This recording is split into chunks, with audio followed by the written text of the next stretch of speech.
Hello, how are you doing? This is Brian Shanley. We call Minnesota the land of 10,000 lakes. It's also nationally often called the land of 10,000 acts of child endangerment by the system itself. You know what I mean? Whether we're dealing with the family court system, CPS, adoptions, things of that nature.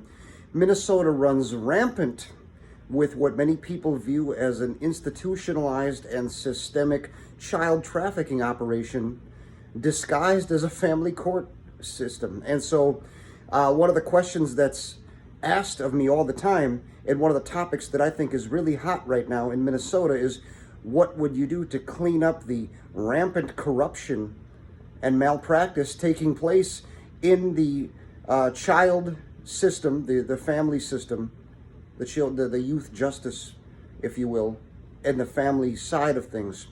The first thing I would do is, on day one, if I had the ability to write any policy about it, I would, every open CPS investigation currently would be put on inactive status, not to be moved forward at all.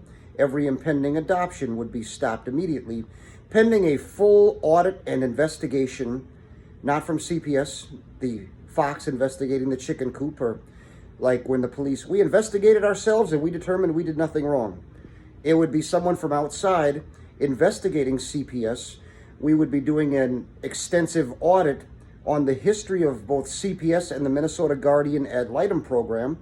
If there's ever been a wrongful taking of children from their blood family and place them with a family which caused them hurt, harm, or danger, that CPS worker would be arrested and charged with kidnapping and child endangerment. And if there was a rape or an assault that took place on that child, that CPS worker and that guardian ad litem would be charged with those things.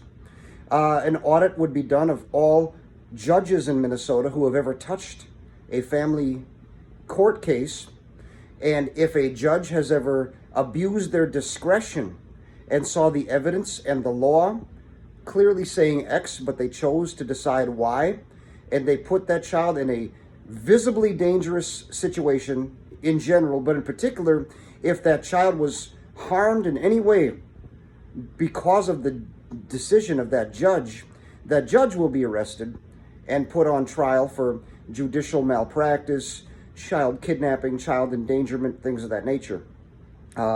Any wrongful adoptions that took place on the basis of corruption in the family court system, the CPS, or the guardian ad litem program, that adoption would be immediately undone, and that child would be returned back to the family from which they were unlawfully and wrongfully and corruptly taken. I would clean this up immediately. You'd say, where would the money come from? We have the money to spend on pure nonsense all the time. This is something that actually matters. We would take money from pure nonsense and put it towards this. The children are the future, and the battle for the future has always been a battle about the babies. For a long time in Minnesota, evil has been winning, and it's been winning endorsed by Minnesota, whether it's corrupt judges, whether it's CPS workers, whether it's adoption agencies who have a business relationship with the county, whether it's guardians ad litem, making recommendations without doing a full investigation, or doing a biased investigation. And going forward, anything that has to do with the future of children, which is a highly important thing, it would be done in front of a jury. Not one judge in a vacuum, whether or not they've had a meal or coffee, or their spouse is acting right, or they're feeling happy about themselves, affecting their their ultimate findings of fact, quote unquote.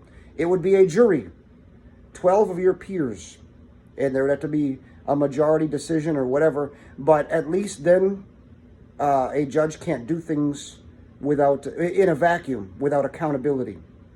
So that's how I would clean it all up. But yes, the CPS, the family court system, the guardian ad litem program, and the adoption, it's this unholy alliance that's been doing harm to families and children for a long time. And it would be fixed immediately under me. Thank you very much. God bless and keep you.